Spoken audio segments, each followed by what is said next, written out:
Realmente en las clasificaciones, pues eso está muy claro en el DSM-5.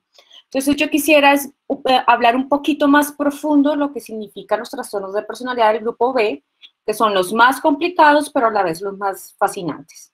Como les dijeron, yo soy la doctora Pilar Hernández Mujica, soy médica de la Corpas, psiquiatra del Rosario, con doctorado en trastorno afectivo bipolar de la Universidad de Favaloro de Argentina, y pues estoy estudiando gerencia de la seguridad y salud en el trabajo. Una de mis competencias y en una parte donde yo trabajo en la Policía Nacional, soy la psiquiatra que hace los conceptos a nivel de la Regional 1, o sea, que comprende Bogotá, Amazonas, San Andrés, sobre quién sí persiste o quién no sigue en la Policía Nacional. Y en la Policía Nacional, pues vemos muchísimo el grupo B de trastornos de personalidad. Entonces, vamos a hablar como las generalidades del grupo B. ¿Alguien ha leído algo de Clúster B o algo o no? Yo no los estoy mirando, entonces no puedo ver chats. Toca que me hablen.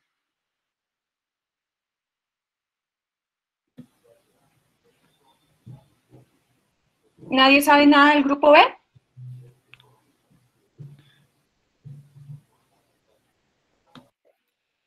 Bueno, pues se les llama y se les caracteriza en general por el drama. Es como una palabra que me gusta para estas personas porque pues como que lo engloba muy bien. Acá va a estar el trastorno antisocial de la personalidad, los narcisistas, los histriónicos y el límite de la personalidad.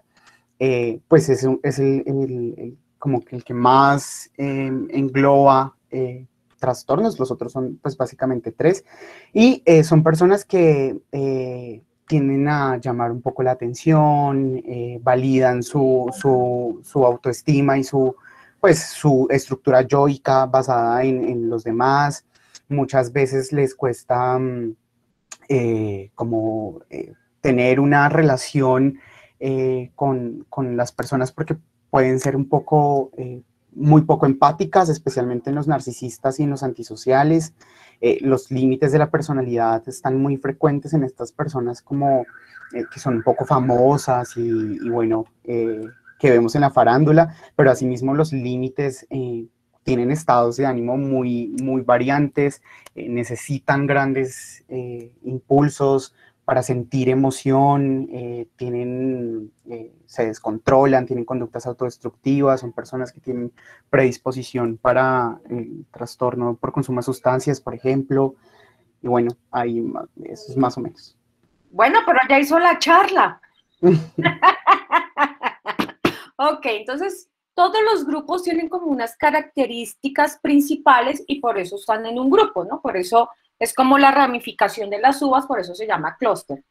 Entonces, las características principales del grupo B es la poca o nada empatía por el otro, la poca o nada consideración por el otro. O sea, estamos hablando de un grupo bastante egocéntrico, con mucha tendencia a ser muy egoístas y siempre estar invadidos por una importancia propia y por merecerse y creerse importantes. Esto obviamente va a provocar una inestabilidad emocional constante, se vuelven supremamente hiperreactivos con una parte paranoide sin llegar a ser un trastorno paranoide de la personalidad, pero pues cuando uno cree que es como el centro de la vida de los demás, pues todo el tiempo puede estar pensando que pueden estar hablando de uno. Como es un grupo tan inestable, entonces es el grupo que más tiene comorbilidades con el consumo de sustancias psicoactivas. Y la principal característica del borderline o del límite definitivamente es la impulsividad. En este grupo hay 4 trastornos: histriónico, narcisista, límite y antisocial. Vamos a ver entonces esta parte.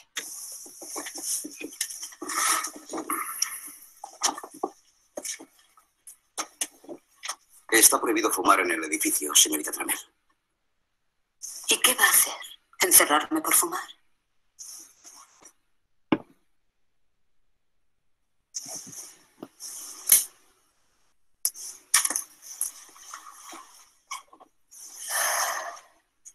¿Quiere decirnos qué clase de relación tenía con el señor Bass? Practiqué sexo con él durante año y medio. Me encantaba el sexo con él. No le asustaba experimentar. Perdón, ¿están compartiendo pantalla? ¿Cómo? Los hombres que me dan placer. Perdón, ¿dijeron algo? No, no sé si está compartiendo pantalla porque solo se escucha. Ay, sí, estoy compartiendo pantalla, muéstrame a ver. Ah, yo pensé que estaban ya viendo, muéstrame a ver qué está pasando. Permítame un segundo. Por favor, me avisan si se está compartiendo o no se está compartiendo. Bueno. O sea que ustedes no vieron nada de lo que yo estaba mostrando. ¿Se está viendo o no? Sí, ahora sí vemos tu pantalla, Doc. ¿Sí? Listo. Entonces, pues básicamente esto era lo que les estaba hablando. Entonces, ahora sí. Ya.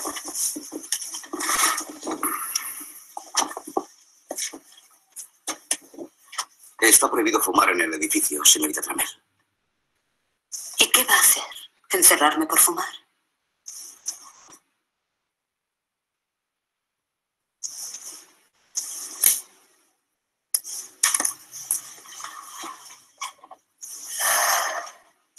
¿Quiere decirnos qué clase de relación tenía con el señor Bass? Practiqué sexo con él durante año y medio. Me encantaba el sexo con él. No le asustaba experimentar. Me gustan los hombres así. Los hombres que me dan placer. Él me daba mucho placer. ¿Alguna vez practicaron actos sadomasoquistas? ¿En qué está pensando exactamente, señor Corelli? ¿Alguna vez le ató? No. Así que nunca le ató. No. A Johnny le gustaba usar sus manos. A mí me gustan los dedos.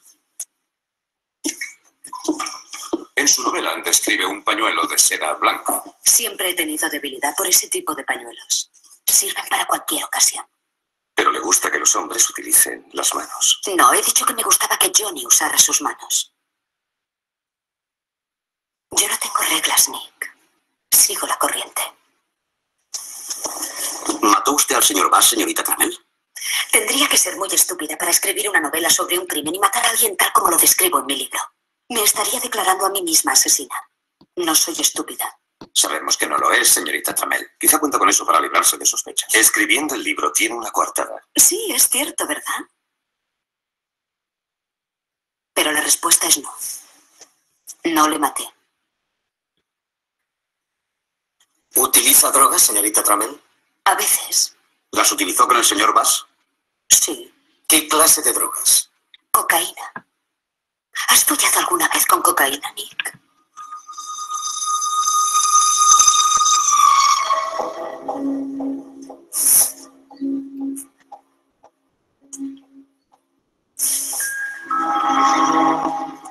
Es estupendo.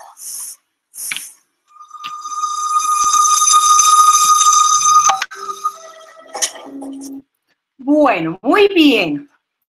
¿Ustedes ya vieron examen mental?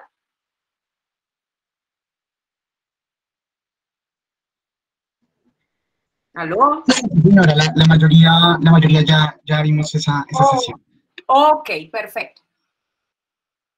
Cuéntenme un poquito del examen mental de la señorita. No vamos a hablar de los hombres, ¿no? Vamos a hablar de la señorita que acabamos de ver. Cuéntenme ustedes qué creen que es, qué tiene, su porte, su actitud, un poquito de eso. A ver, ¿ustedes qué piensan?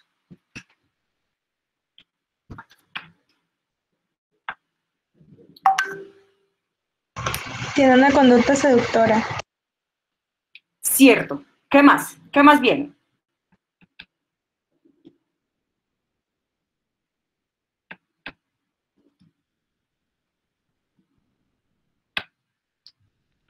Es una mujer inteligente. Ok, muy bien. Una mujer que la están acusando de asesinato y que está en una audiencia o en una indagatoria, ¿muestra algo de angustia, de ansiedad o cómo se muestra ella? Se ve bastante calmada. De hecho, ya estaba jugando con los que la están interrogando. Muy bien. O sea, como con ciertas conductas manipulatorias, ¿no? Sí, señora. Perfecto. ¿Ustedes cuál trastorno de personalidad creen que es ese?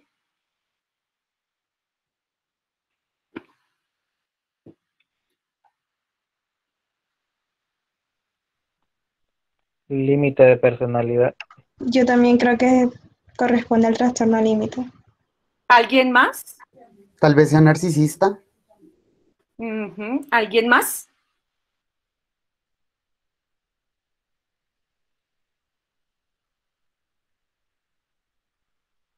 Bueno, entonces resulta y acontece que como todos estos trastornos de personalidad pertenecen al grupo B, se pueden confundir.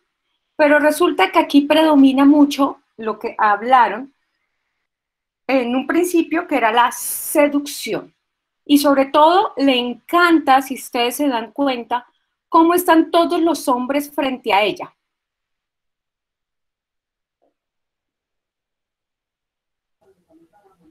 Embobados, como se diría. Exacto, está llamando la atención, le fascina ser el centro de atención. Esta es una película obviamente un poco clásica, en donde nos muestra perfectamente el trastorno histriónico de la personalidad. El trastorno histriónico de la personalidad se caracteriza por la principal es llamar la atención. Obviamente, todos estos trastornos de los que estamos hablando son bastante regresados, son bastantes infantiles.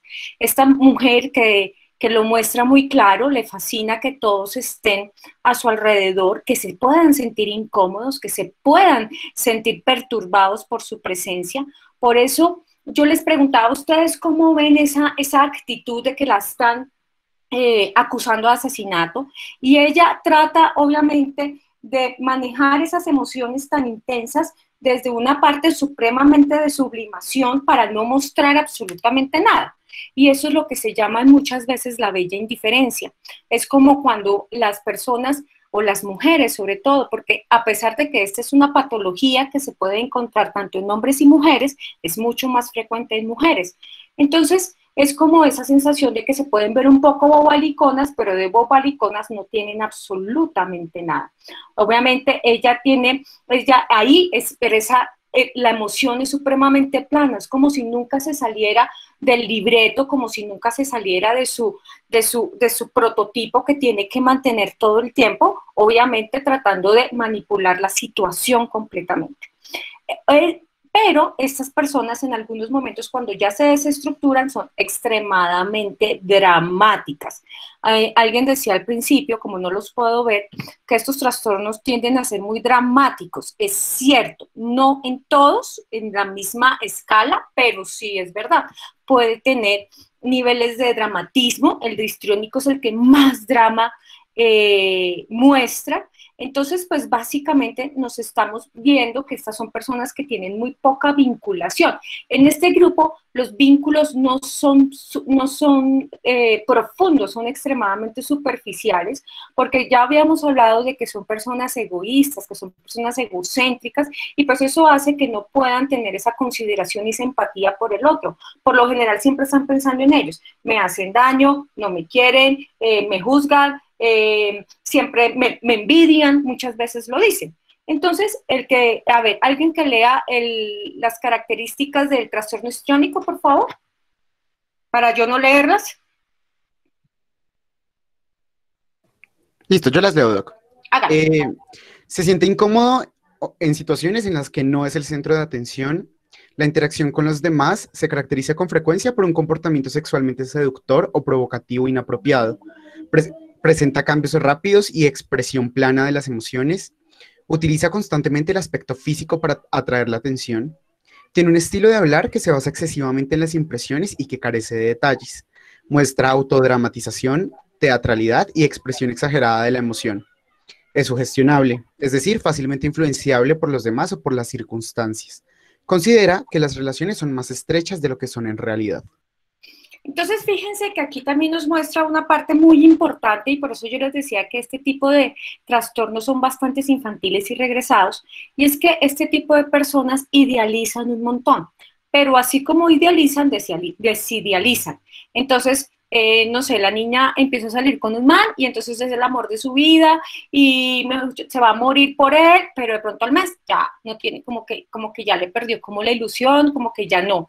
Entonces son demasiado...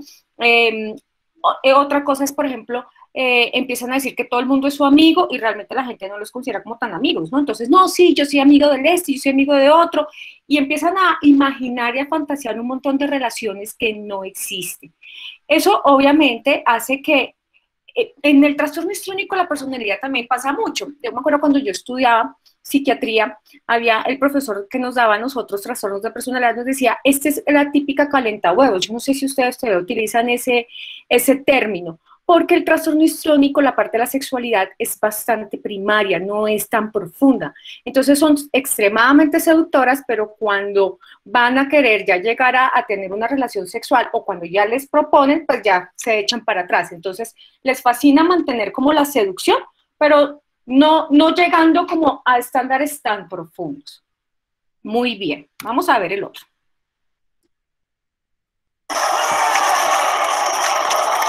Quiero decirles algo.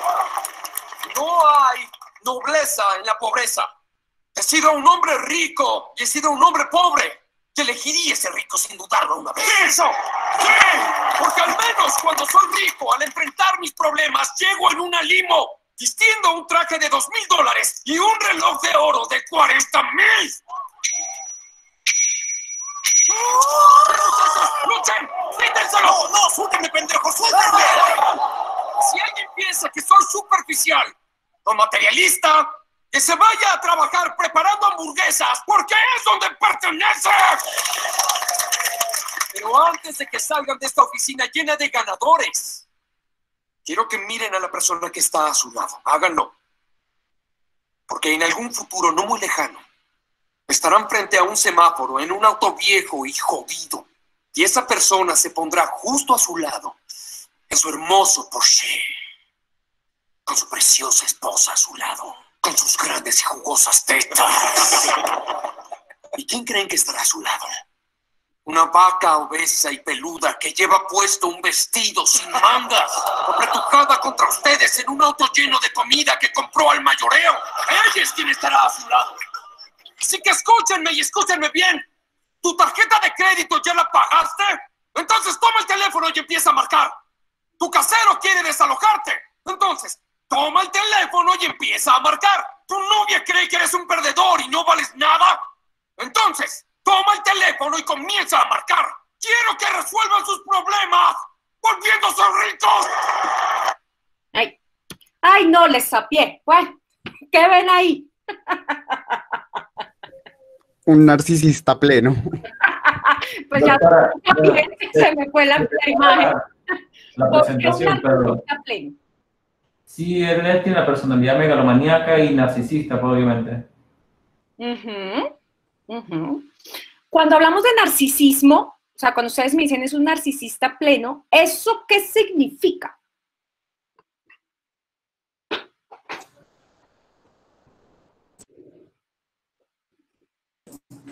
Bueno, cuando uno utiliza la palabra pleno, quiere decir que en este caso clínico que tiene todas las características, identifican o clasifican a un narciso. Ok. Bueno, evidentemente sí, ya les había sapeado el trastorno narcisística. En la diferencia con el histriónico es que el narciso tiende a sentir y a pensar que él debe tener un trato especial. Él tiene un pensamiento desmesurado sobre sí mismo de gran importancia. Cuando uno piensa así, pues uno se cree favorecedor de cosas buenas y de favores todo el tiempo. Entonces, por ejemplo, son personas que se pueden saltar conductas de la ley que no están dentro de la ley porque creen que lo pueden hacer.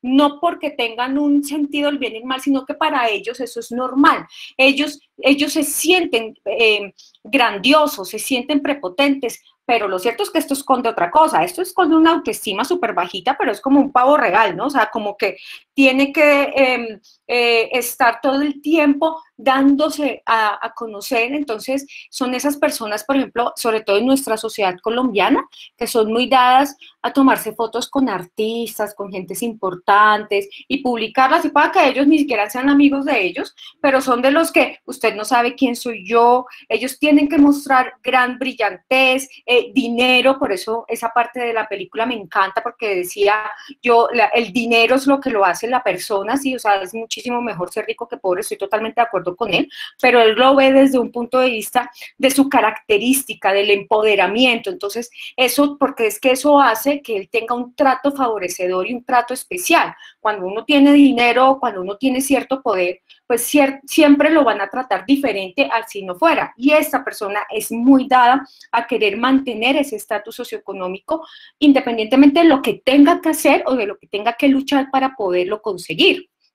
Entonces, como él es especial y único, pues imagínense las relaciones interpersonales tan horribles que estas personas pueden tener. Esta es una película excelente, yo no sé si ustedes la han visto, se llama Lobo de Wall Street, pero es excelente. Y él muestra, por ejemplo, las relaciones tan disfuncionales desde el ámbito sentimental, pues porque es que cuando uno cree que todo el tiempo es uno favorecedor y que uno es el que tiene la razón y que además uno es el especial y que además de que uno tiene la razón absolutamente todo, pues nadie se lo va a aguantar a uno, porque es que hay una cosa, y se los he repetido en toda esta charla, y es que nosotros como seres humanos que tenemos un prefrontal que nos hace seres racionales, tenemos, y eso es lo que nos diferencia mucho de los animales, es la empatía y la consideración por el otro, y es, no voy a hacerte daño innecesariamente, no voy a pasar por encima de ti para conseguir lo que yo tengo que conseguir para mí.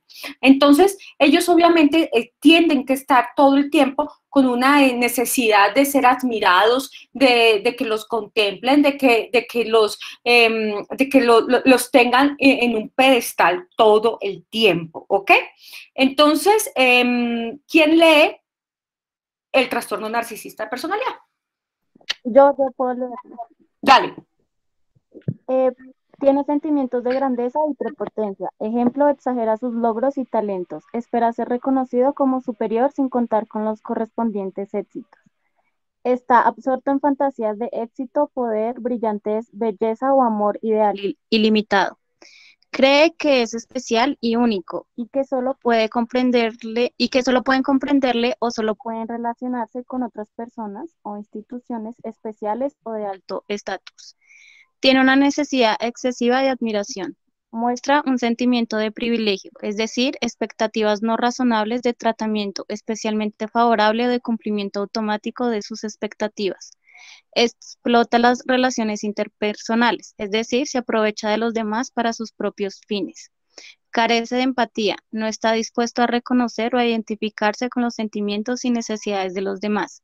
Con frecuencia envidia a los demás o cree que estos sienten envidia de él. Y muestra comportamientos o actitudes arrogantes de superioridad. ¿Cómo les pareció este trastornito? Este es uno de los trastornos complicados porque al carecer de empatía, ¿cierto? Básicamente eso lo hace carente de culpa. Y una de las cosas que nosotros manejamos mucho en psicoterapia, sobre todo pues mis psicólogos que se están ahí formando, es el manejo de la empatía y de la culpa. Entonces, cuando tenemos trastornos narcisistas de personalidad son súper complejos porque ellos no tienen ningún tipo de introspección. Siempre la culpa es del tercero. Entonces, siempre se van a sentar a decir, es que me hicieron. Cuando uno confronta y les dice, bueno, ¿cuál fue tu postura? ¿Tú qué hiciste para favorecer todo esto? No la logran y siempre va a haber el problema en el otro. Entonces, una de las muchas, hay terapias, hay teorías en donde dice que el trastorno narcisista de la personalidad no es terapiable. Realmente todas las teorías sí comparten que es supremamente complicado hacer una psicoterapia y que el pronóstico es malo y que las expectativas y los objetivos terapéuticos realmente son muy pobres. Hasta este momento, histriónico y narcisista, ¿entendido? Sí, señora. Listo. Bueno, entonces pasamos a la sí. Es que yo les traje videos para que lo entendieran un poco mejor, porque esto es chévere, pero verlo. Vamos a ver este. ¿Sientes que puedes juzgarnos porque tú ya estás curada? ¿Mm? ¿Qué rayos haces, Lisa? El papel de villano, bebé. Como te gusta. Quiero darte gusto en todo. No es cierto. ¿Querías tu expediente? Busca tu expediente. ¿Querías salir? Yo te saqué. ¿Querías dinero? Te conseguí dinero. Yo soy consistente, soy sincera. No lo escribí en un maldito libro. Yo te hablo. Le hablé a Daisy de frente. Lo que todos sabían no lo decían y se suicidó. Es el papel de villana para darte gusto. ¿Por qué querría eso? Porque si tú eres la chica dulce y buena. Eres la niña buena. Y cuando volviste toda dulzura y arrepentida, todos dijeron, hay que felicitarla porque la niña ha sido muy valiente. Mientras yo me acuesto con 3 en una estación para recuperar el maldito dinero de ella. ¡Basta, Lisa! ¡Cállate, Polly! ¡Cállate, Polly! ¿A dónde vas? ¡Estoy hablando! ¿A dónde vas? ¡Lisa, espera! ¡Lisa! ¿A dónde vas? ¡Estoy hablándote! ¿Susana? ¿Ya no quieres mi amistad? ¡No! ¡No la quiero! ¿Quieres ser libre? ¡Cállate! ¿Quieres ser libre?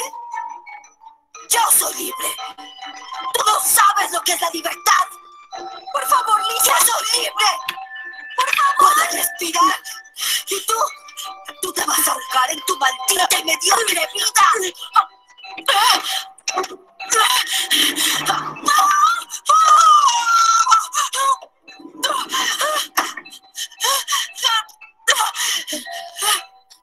Hay muchos botones en el mundo. Hay demasiados. No. Suplicando que los presionen. No. Están suplicando que los presionen. ¿Sabes que están suplicando ser presionados? Y uno se pregunta. Tú sabes bien, sabes lo que te preguntas. ¿Por qué nadie nunca presiona el mío? ¿Por qué soy rechazada? ¿Por qué a mí nadie se me acerca y me dice la verdad tal como es? Que soy una prostituta que mis padres quisieran que estuviera muerta. Porque tú ya lo estás, Lisa.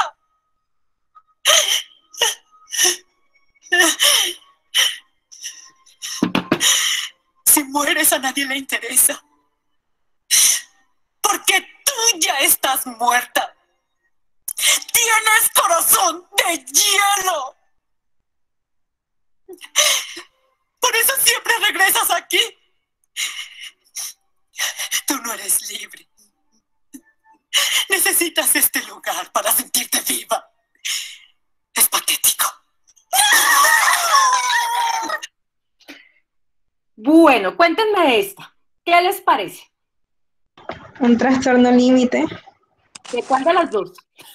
A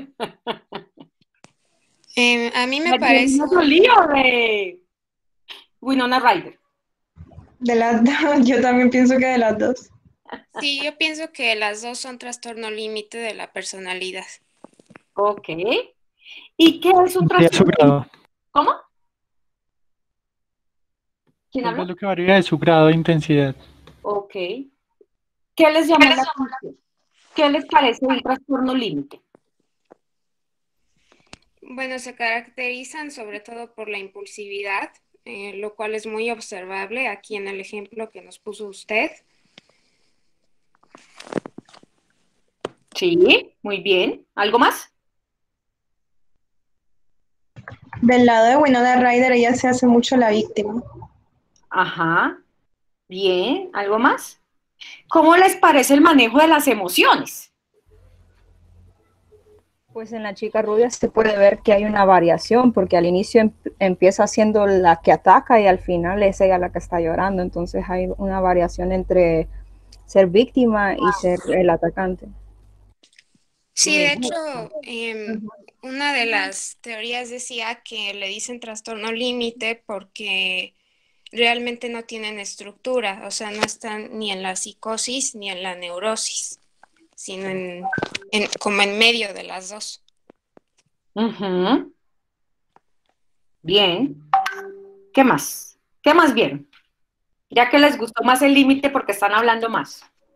Y yo quisiera agregar tal vez la expresividad tan explosiva que tienen las dos. como a los gritos, a las patadas, a la violencia. Perfecto. Entonces sí, este era muy claro, este es un trastorno límite de la personalidad. El trastorno límite es el gran, wow, ese es un trastorno muy frecuente y de difícil manejo. Acabaron de decir algo muy chévere y es la inestabilidad emocional. Esta persona es extremadamente inestable. Por eso muchas veces el trastorno límite de la personalidad es confundido con el trastorno bipolar. Los que trabajamos en trastorno bipolar tenemos que tener mucho cuidado en no llamar bipolar al límite ni llamar límite al bipolar, aunque hay bipolares que se ganan la lotería y tienen los dos, que es la patología dual, que son tanto bipolares y límites. Entonces, estas personas son extremadamente inestables, extremadamente impulsivas, por eso es el trastorno de personalidad que más comorbilidad tiene con consumo de sustancias, pero con conductas de bastante... de ponerse en riesgo, y como tienen un muy mal manejo de las emociones, pasan de la ira a la depresión, a la alegría, al llanto, a la frustración, al odio, a la rabia, ¿cierto? Entonces muchas veces, como no saben manejar ese descontrol emocional, terminan teniendo conductas autodestructivas. El cutting, los golpes, el rasguño, el jalarse el pelo es muy característico de este trastorno de personalidad. Y la otra característica principal, ya hemos hablado de dos características principales, que es impulsividad, y la otra es la sensación de vacío crónico. Entonces, son esas personas que le dicen a uno, yo me siento vacía, yo no me hallo en ningún lado, yo no sé qué me pasa. Al uno estar tan vacío, quiere encontrar y llenar esos vacíos con cosas externas. Por eso es que son tanto dados a relaciones de pareja súper tóxicas, supremamente conflictivas, al consumo de sustancias psicoactivas, a lo que dicen los papás. Yo no sé si ustedes han escuchado alguna vez esta frase, es que esta persona tiene el palito, o mi hijo tiene el palito, para siempre juntarse con lo peor. Entonces, porque le fascinan todas esas conductas que le generen adrenalina, son extremadamente paranoicos. Esta película se llama Inocencia Perdida, ojalá la vean. Angelina Jolie es un trastorno límite de la personalidad, claro. Demi Moore es un trastorno un poco más dependiente, en donde Angelina Jolie se corta, consume sustancias. Ellos ahí están en un hospital psiquiátrico realmente. Ojalá la vean, es muy chévere. Entonces, el trastorno de la personalidad límite también tiene otra comorbilidad muy fuerte, que es con la farmacodependencia, con las adicciones, porque como el límite, si el histriónico hace vínculos superficiales, el límite sí hace, pero resuperficiales, y son extremadamente idealistas. Entonces, ellos empiezan algo, pero nunca terminan nada. Y como uno de los criterios del trastorno bipolar es ese, entonces por eso se confunde tanto. Entonces estas son personas que un día están enamoradas, al otro día odian, al otro día dicen que quieren estudiar medicina, al otro día dicen que no, al otro día dicen que cambian por cocina, entonces ya no. Entonces nunca terminan absolutamente nada, o les cuesta mucho trabajo culminar algo que hayan empezado. Entonces, este es obviamente ellos son inestables, ahí dijeron muy bien, en donde se llama borderline precisamente porque está entre lo que no sabemos y sí sabemos, o sea, entre la psicosis y la neurosis, entre sí no, entre si es un trastorno del eje 1 o un trastorno del eje 2, por eso se confunde tanto. Entonces, pues obviamente la parte de la autoimagen y del sentido del yo está totalmente desestructurado, por eso aquí también hay muchos trastornos de la conducta alimentaria. O sea, un trastorno límite de la personalidad es bien complejo. ¿Quién lo lee?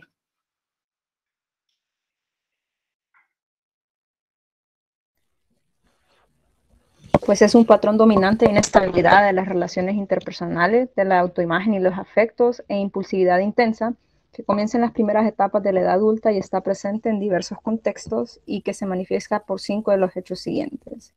Esfuerzos desesperados para evitar el desamparo real o imaginado, un patrón de relaciones interpersonales inestables e intensas que se caracteriza por una alternancia entre los extremos de idealización y de evaluación, alteración de la identidad, que es una inestabilidad intensa y persistente de la autoimagen y del sentido del yo, impulsividad en 2 o más áreas que son potencialmente autolesivas, un comportamiento, actitud o amenazas recurrentes de suicidio o comportamiento de automutilación, inestabilidad afectiva debido a una reactividad notable del estado de ánimo, una sensación crónica de vacía, enfado inapropiado e intenso o dificultad para controlar la ira, e ideas paranoides transitorias relacionadas con el estrés o síntomas disociativos graves.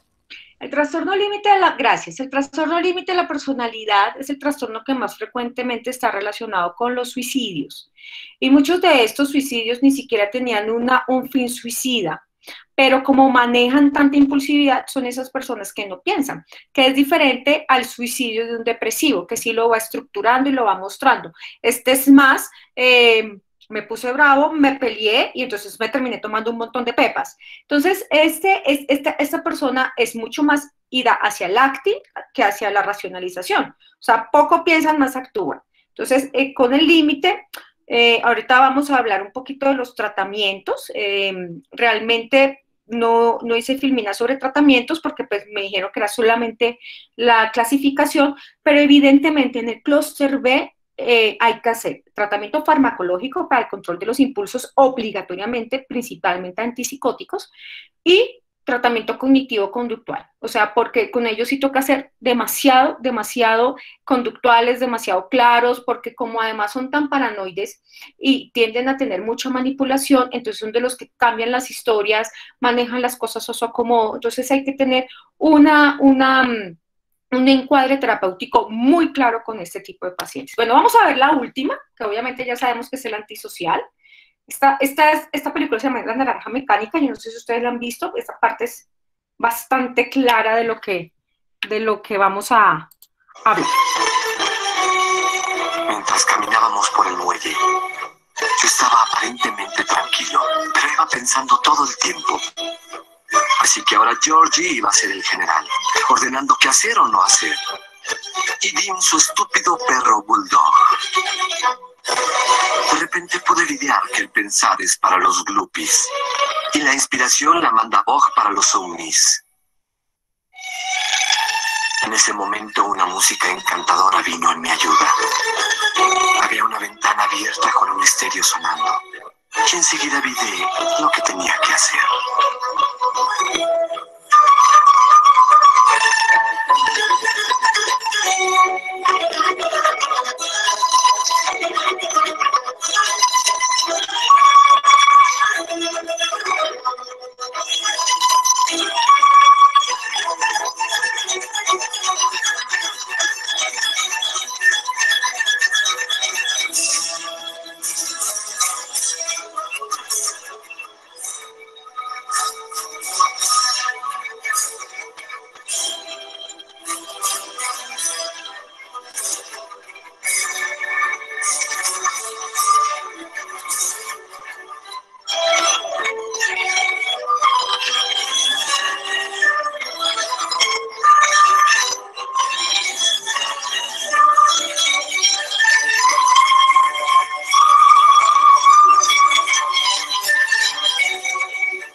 Soldados heridos en el ambiente acogedor del Duque de Nueva York.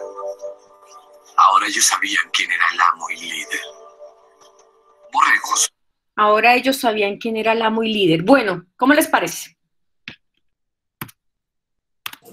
Doctora, ese es el trastorno de la personalidad antisocial con conducta agresiva, ¿no? Exacto. Trastorno antisocial de la personalidad, este es el único trastorno que sí está descrito que no tiene mejoría en terapia. Esa es la razón por la cual los grandes sociópatas no son terapiados. O sea, aquí nosotros, Colombia tiene el récord de producir sociópatas por todo lado y tener los más grandes del mundo, como pues obviamente Pablo Escobar y Garavito, en donde pues a nadie, a ningún psiquiatra, psicólogo o terapeuta se le ocurriría terapiarlos. ¿Por qué? Porque ellos sí carecen totalmente de empatía.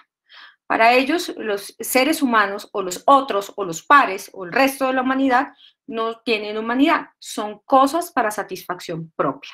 O sea, en esta película es súper claro que él tenía que demostrar quién era el líder del grupo y sin pensarlo, sin pensar en el dolor del otro, sin pensar si está haciendo daño o no, comete el acto de agresión. Entonces, obviamente, estas son personas que van a ir en contra de la ley, o sea, que no tienen ningún tipo de respeto por las normas sociales o legales y muchas veces están violando la ley. Obviamente tiene una gran impulsividad, como todos los que vimos acá. No tiene o sea, si los demás tenían facilidad para engañar, este sí tiene una facilidad para manipular, engañar, impresionante, porque obviamente son los que van a estafar, ¿no? Estos sí son únicamente pensando en ellos mismos. Entonces, pues antisociales tenemos en todos los estratos socioeconómicos, socioculturales, y también de formación académica. Entonces, pues obviamente, muy seguramente no vamos a tener el antisocial ladrón de esquina en altas esferas sociales, sino que en las altas esferas sociales pues vamos a tener el ladrón de cuello blanco, en donde manipula, engancha y estafa a la persona. Entonces es irresponsable constantemente, o sea, solamente él quiere lo suyo, o sea, nunca va a pensar en el otro, no le interesa el otro no existe. Es muy triste poder uno darse cuenta que uno no puede generar vínculos profundos, vínculos reales con alguien, porque uno carece de total empatía por el otro. El otro es una cosa. Si no fuera una cosa, uno no tendría capacidad de hacerle daño. Si uno no ve a un niño como una cosa, como hace Garavito, pues no tendría la capacidad de violarlo y de asesinarlo, y además de no sentir culpa en absoluto. En una entrevista que le hicieron a Garavito, en donde él le preguntaban que si él iba a pedir perdón, o por ejemplo cuando pidió perdón Popeye, pues ese es un perdón que no tiene ningún tipo de respaldo afectivo, que uno nunca lo ve de una realidad, que uno lo ve uno más muchísimo desimpostado, obligado, porque toca. Entonces esta gente es súper chistosa porque ellos se vuelven casi siempre pastores de una iglesia, así. Entonces Garavito se volvió pastor de una iglesia, primero porque necesita ser reconocido y admirado, y segundo porque para él, dentro de su manipulación, esa es una forma de demostrar que ha sido y que se ha mejorado y que ha sido y que se ha recuperado. Entonces, la característica principal de esto es el remordimiento nulo que tiene frente a los actos sucedidos. O sea, ellos pueden matar y acostarse tranquilos sin ningún remordimiento. Esta es la única personalidad que empieza a actuar desde los 15 años de edad. El resto todos, personalidad, trastornos de personalidad, 18 años, 15 años, ya empezamos a ver conductas antisociales, tenemos que ponerle mucho cuidado. Empieza sobre todo con vulneración de los derechos de los animales. Casi siempre los grandes asesinos en serie o los grandes psicópatas o los grandes sociópatas han sido maltratadores y abusadores de animales. Entonces han sido personas que han cometido mucho bullying en el colegio, no que hayan sufrido de bullying, sino que han cometido bullying. Entonces, este sí no tiene ningún tipo de tratamiento, excepto manejar un poco la impulsividad, pero terapéuticamente hablando es de muy mal pronóstico. ¿Quién lo quiere leer? Yo lo puedo leer. Dale. Ok. Patrón dominante de inatención y vulneración de los derechos de los demás, que se produce desde los 15 años de edad y que se manifiesta por 3 o más de los hechos siguientes: incumplimiento de las normas sociales respecto a los comportamientos legales, que se manifiesta por actuaciones repetidas que son motivo de detención; engaño, que se manifiesta por mentiras repetidas; utilización de alias o estafa por provecho o placer personal; impulsividad o fracaso para planear con antelación; irritabilidad y agresividad, que se manifiesta por peleas o agresiones físicas repetidas; desatención imprudente de la seguridad propia o de los demás. irresponsabilidad constante, que se manifiesta por la incapacidad repetida de mantener un comportamiento laboral coherente o cumplir con las obligaciones económicas. Ausencia de remordimiento, que se manifiesta con indiferencia o racionalización del hecho de haber herido, maltratado o robado a alguien. El individuo tiene como mínimo 18 años. Existen evidencias de la presencia de un trastorno de la conducta con inicio antes de los 15 años. El comportamiento antisocial no se produce exclusivamente en el curso de la esquizofrenia o de un trastorno bipolar. Bueno, acabamos de ver los 4 grupos de trastorno de la personalidad clúster B. Hasta este momento, ¿cómo les ha parecido? Excelente. Bueno, realmente a mí me parecen terribles estos grupos, pero vamos a hablar un poquito más. Bueno, ahorita vamos a hacer... Bien, excelente exposición. Ha sido muy interesante. Ay, Dios mío. Bueno, una de las cosas que más me gusta trabajar en redes sociales, yo vivo en redes sociales, es un poco desmitificar la labor del psiquiatra, la labor de la salud mental y la labor del psicólogo. Normalmente en psiquiatría... pues en medicina somos estigmatizados los psiquiatras, entonces imagínense socialmente cómo no son estigmatizados los pacientes que van al psiquiatra. Entonces es que el paciente que va al psiquiatra es loco, o que el que estudia psiquiatría es que es loco pero que se quiere entender, o que no le gusta la medicina, o que le fue mal académicamente en medicina y terminó siendo psiquiatra. A mí me fue muy bien académicamente. Entonces yo trabajo mucho la desmitificación porque... la patología mental es la segunda causa de incapacidad mundial a nivel laboral y es la segunda causa de patología en todas las patologías en el mundo, y muy seguramente dentro de poco por la pandemia vamos a hacer la primera causa. La segunda causa de patología mundial es la depresión. Entonces cada vez se nos está muriendo más la gente en suicidio. Se está hablando de que por cada 30 segundos, o sea, mientras hemos estado aquí hablando, se nos han suicidado 2 personas en el mundo, y ustedes como trabajadores y como trabajadores de la salud, los que están estudiando psicología, tienen la responsabilidad de hacer público y de explicar la necesidad de tener una atención por salud mental. Entonces recuerden que nosotros somos un cuerpo en una mente, la mente cambia absolutamente todo y mandan absolutamente todo. O sea, no hay patología orgánica que no esté influenciado por una condición mental también.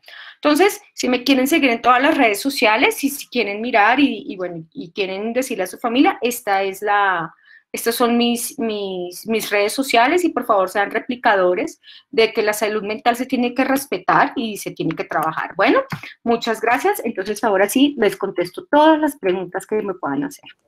Doc, muchas gracias. Realmente muchas gracias porque, bueno, este realmente es uno de esos clúster y grupos más interesantes y, bueno, se pudo ilustrar de la mejor manera. Muchísimas gracias. Entonces, tenemos algunas preguntas y la primera de ellas es, ¿qué se puede hacer para contrarrestar los rasgos narcisistas en primeros años de la vida antes que se vuelva un adulto? Bueno, realmente aquí hay muchas teorías y definitivamente eso es algo multifactorial. O sea, nosotros nacemos con unas características propias y es que nosotros no podemos desconocer nuestra genética, ¿cierto? Entonces, la parte de la genética y de nuestra estructura primaria no la podemos cambiar, pero todo lo demás sí sí podemos modificar. En el grupo B, una de las características principales es la disfunción familiar. O sea, lo que pasa es que mucha gente vive en disfunción y no saben que están viviendo en disfunción, porque normalizan la disfunción. Entonces, cuando uno entra a mirar, o sea, cuando ya la disfunción es demasiado grande es cuando la gente consulta, pero normalmente hay disfunciones medianas o leves en donde las personas se acostumbran a vivir mal y se acostumbran a vivir en sufrimiento. Entonces, acuérdense que la personalidad es la combinación de nuestras características propias con lo aprendido en el ambiente familiar, cultural, académico y social. Entonces, obviamente, para poder trabajar un poco, entonces, de los grupos B, una de las características principales, como en todas teorías, que siempre es por exceso o por ausencia, se dice que fueron pacientes que carecieron de importancia no tanto como importancia, sino de cuidado en la niñez o extremo cuidado.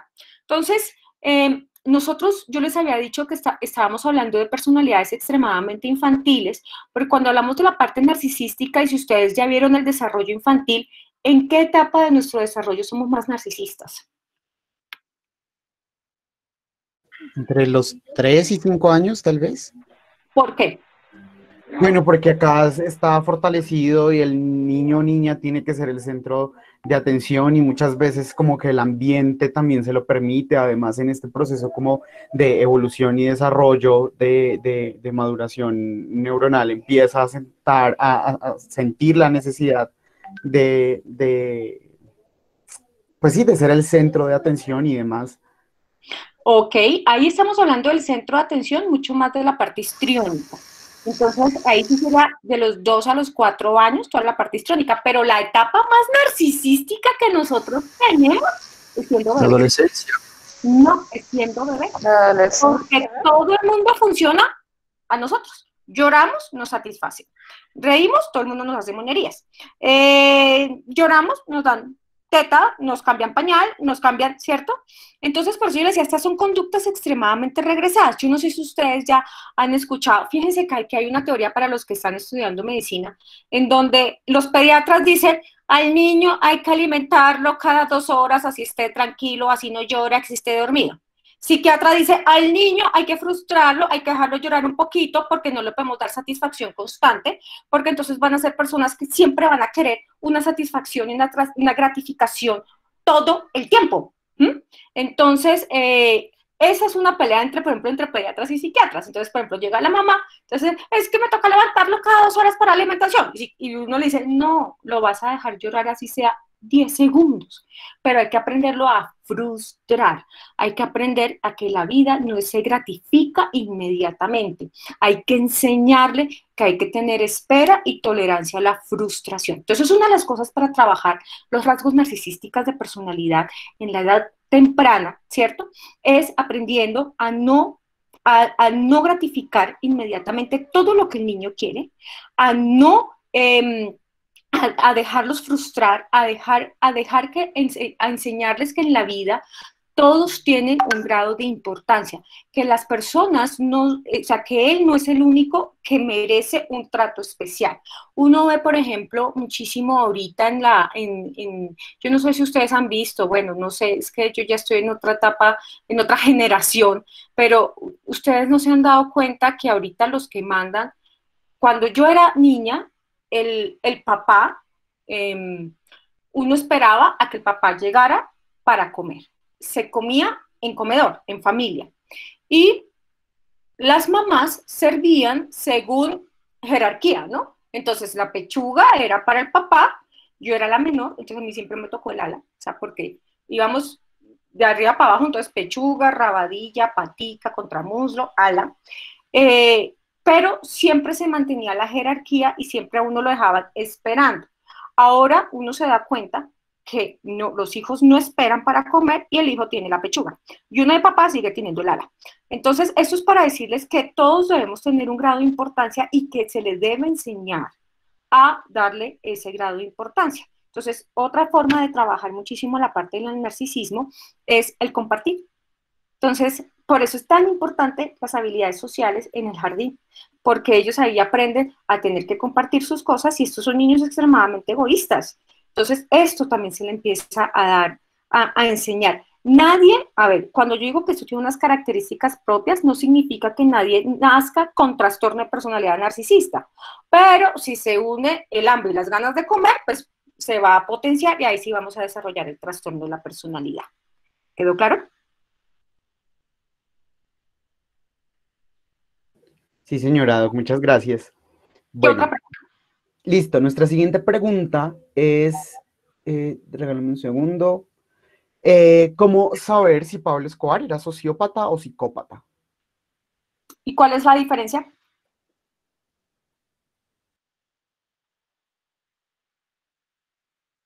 el que me hizo la pregunta. ¿Cuál es la diferencia entre sociopatía y psicopatía?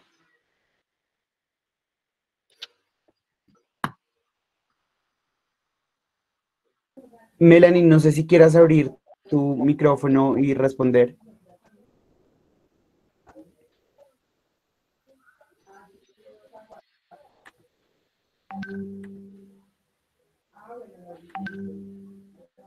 Bueno, Melanie, no sé si estás ahí. ¿No está? ¿Alguien sabe No, la bueno. diferencia entre psicopatía y sociopatía?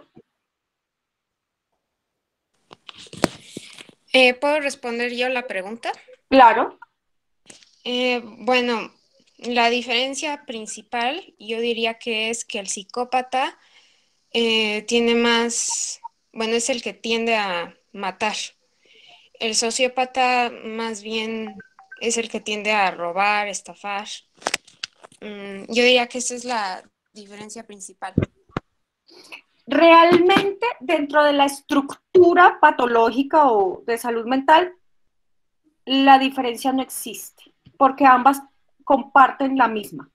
Comparte la carencia de empatía por el otro, la carencia de remordimiento, ya lo otro son sinónimos o ya son definiciones mucho más teóricas, pero realmente las dos están dentro del trastorno antisocial de la personalidad. O sea, yo no puedo decir que alguien tiene un trastorno antisocial de la personalidad sin tener una parte sociópata o psicópata.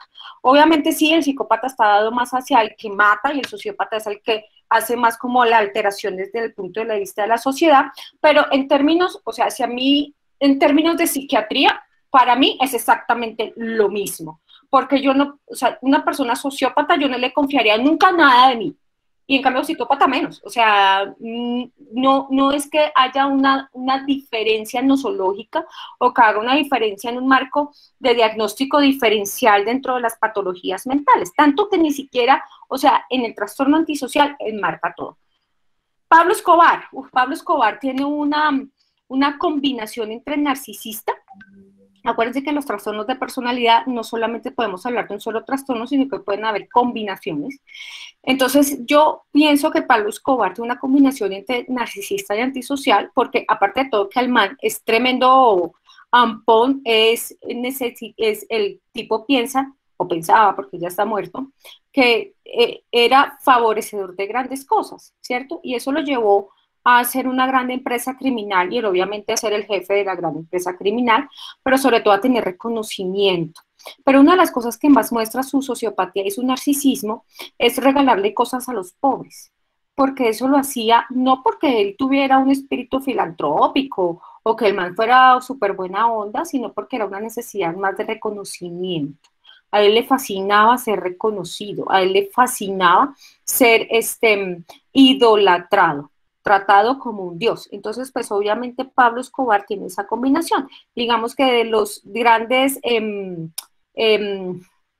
asesinos en series o de los grandes psicópatas que tenemos a nivel mundial, es la combinación de los dos. Nosotros podemos tener muchas combinaciones. Y hay patología, por ejemplo, hay trastornos de personalidad. Hay un libro muy bueno que se llama al que le guste, ¿no? Trastornos de personalidad de Miguel de la Roca, que él logra definir, por ejemplo, las personalidades que se compaginan muy bien. Entonces, por ejemplo, la histriónica compagina muy bien con el narciso y con el antisocial, pero eso es una locura automática de relación súper tóxica. Entonces explica todo eso. Si lo quieren leer, ese es un libro muy chévere, se los recomiendo. Es bastante grande, pero él sí logra definir las uniones de las personalidades. Entonces el antisocial con el narcisista o con el límite con la parte histriónica, y a veces también puede haber combinación de grupos. Entonces puedo yo tener una combinación, que esos son los trastornos de personalidad en específicos, de grupos. Entonces puedo tener una combinación de grupo A, o sea, poder tener un esquizotípico con algo de dependencia. Entonces, se llama Trastornos de Personalidad, el autor es Miguel de la Roca. Listo, muchísimas gracias. Ok, ¿otra pregunta? Sí, señora. ¿Qué preguntas se podrían considerar claves durante la entrevista para identificar un trastorno antisocial y cómo se pueden formular para no despertar conductas agresivas agudas en él o la paciente? Perfecto. Eso es muy importante, pero yo no lo hablaría solamente del antisocial, sino que lo hablaría de todos de los del grupo B. Porque como son tan hiperreactivos y tan impulsivos. Entonces, normalmente estos pacientes hay que entender una cosa que es la sintonía y la distonía. Los que van a consultar es porque son egodistónicos con su trastorno. Los que son sintónicos nunca van a consultar porque les parece súper chimba. Los distónicos son los que van a consultar. Y los distónicos casi siempre consultan por síntomas depresivos, porque hay algo en ellos que dicen que no está bien, ¿cierto?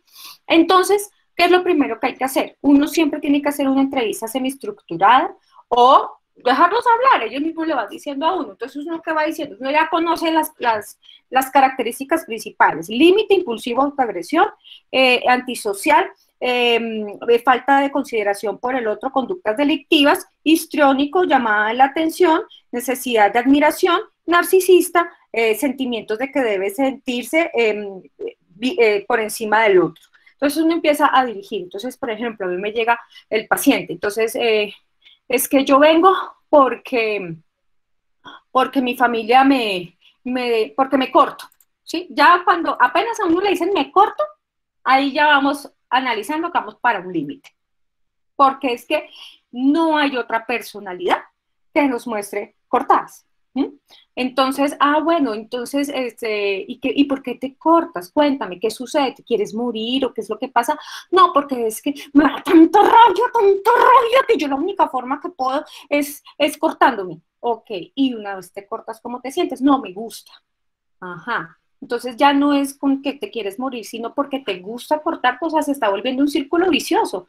Sí, porque es que además a mí nadie me quiere en mi casa, todo el mundo me critica. Ok, ¿y tú qué haces en la vida? No, yo estudio mi tercera carrera. ¿Terminaste las otras dos? No, es que yo definitivamente, es que el profesor entonces me la montó y a mí me tocó salirme. Bueno, entonces ahí ya uno va encontrando. Si ya es un antisocial, el antisocial es muy raro que consulte. O sea, yo nunca he visto un antisocial puro que se me sienta a decirme, no, es que yo estoy triste porque robé. Casi siempre es porque son mandados. O sea, farmacodependencia.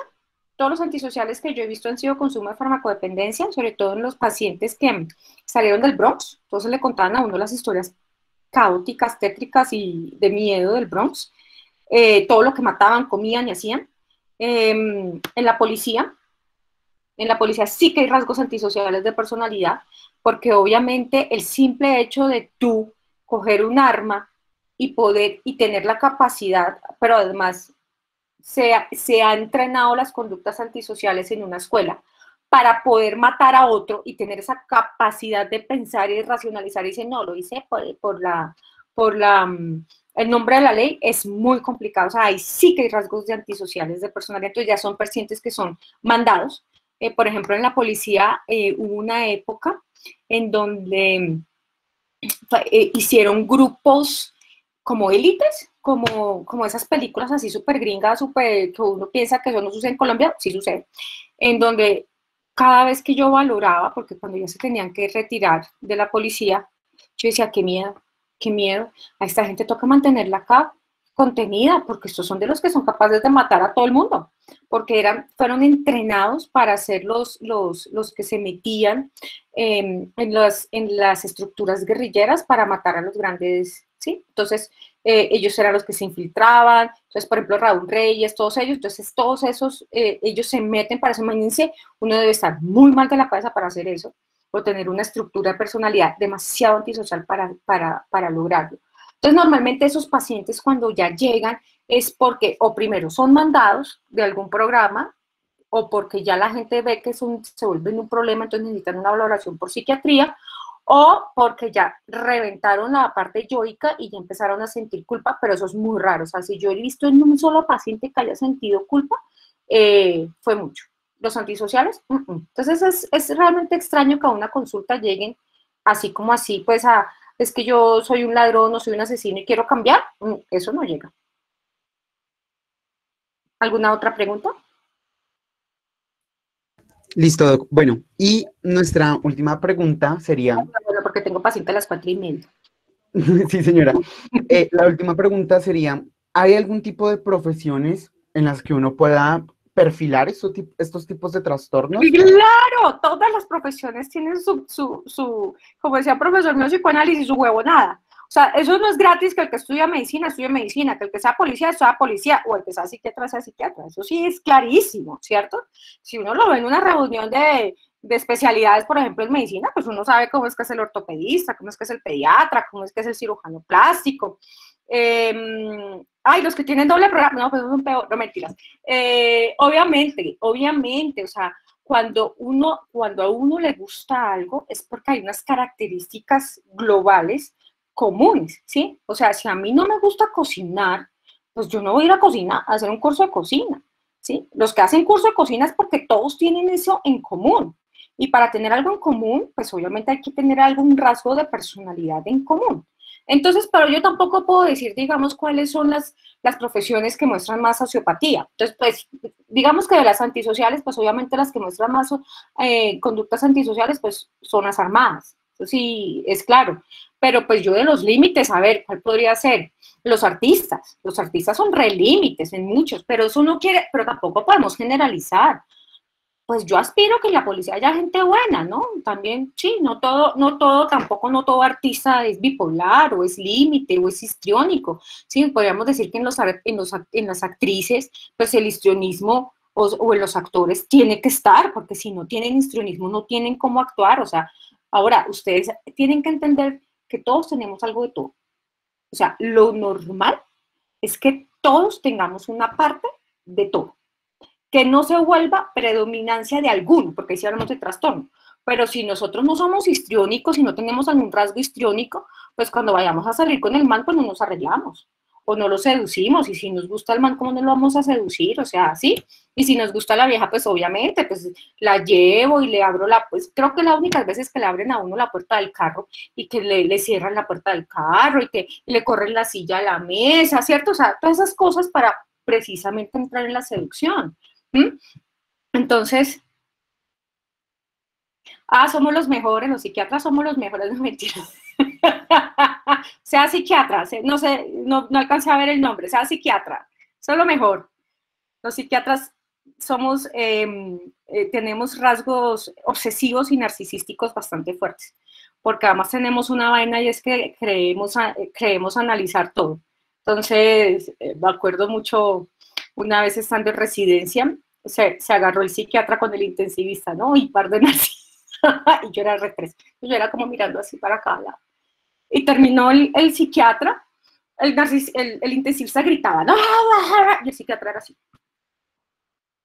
Y terminó el psiquiatra diciéndole, tranquilo, doctor. Y me encantaba. Y yo muerta de la risa. Tranquilo, doctor. ¿Qué es lo que usted quiere?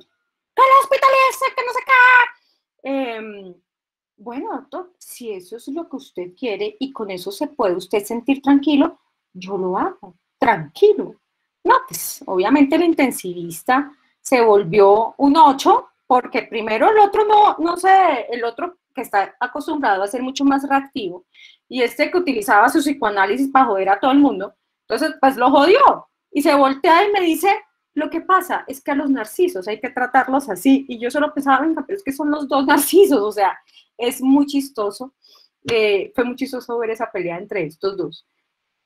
Pero sí, los psiquiatras somos súper obsesivos en muchas cosas y sí tenemos muchas cosas narcisísticas porque siempre cerramos con un diagnóstico psiquiátrico. Entonces, no, mira, este es narciso. O sea, hay que entenderlo, pobrecito, sí, vámonos. Entonces, pues el otro quedó jodido, pero esa es la forma, pero no quiere decir, y ojo con esto, no podemos generalizar. ¿Ok? Yo he visto psiquiatras que no tienen ningún trastorno de personalidad, así como he visto psiquiatras que, Dios mío, qué locura. Con una orientación no psicodinámica, bueno, yo soy cognitiva-conductual, 100%. No soy psicoanalista, no tengo la parte psicodinámica, soy cognitiva, pero en la formación para psiquiatra, en todas las de Colombia, tiene formación psicoanalítica, o sea, todas tenemos que tener una parte de psicoanálisis, pero después uno se mete en la orientación. Bueno, ¿alguna otra pregunta que de verdad sí tengo para ti? No, Doc, creo que con esto terminaríamos. Te agradecemos muchísimo por habernos acompañado, por haber aceptado nuestra invitación y bueno, esperamos que no sea la última. Muchísimas gracias. Bueno, con todo gusto, me divertí bastante. Se me cuidan, lean Trastornos de Personalidad, súper chévere. Por favor, no se vayan a identificar. Siempre que se dicta charlas de trastorno de personalidad, todos los estudiantes están pensando que tienen alguno, que tienen todos. Entonces, eso pasa mucho en psiquiatría, o que es esquizofrénico, que es bipolar. Me acuerdo uno que me dijo que era Asperger. Bueno, no. O sea, ustedes no se analizan, no se autoanalizan. Si realmente llegan a sentirse que necesitan ayuda, busquen a alguien profesional. Pero no empiecen ni a diagnosticarse, ni a decirse absolutamente nada, por favor. ¿Listo? Les deseo una excelente tarde. Se me cuidan mucho. Muchas gracias, Doc. Un abrazo. Muy buena tarde. Hasta luego.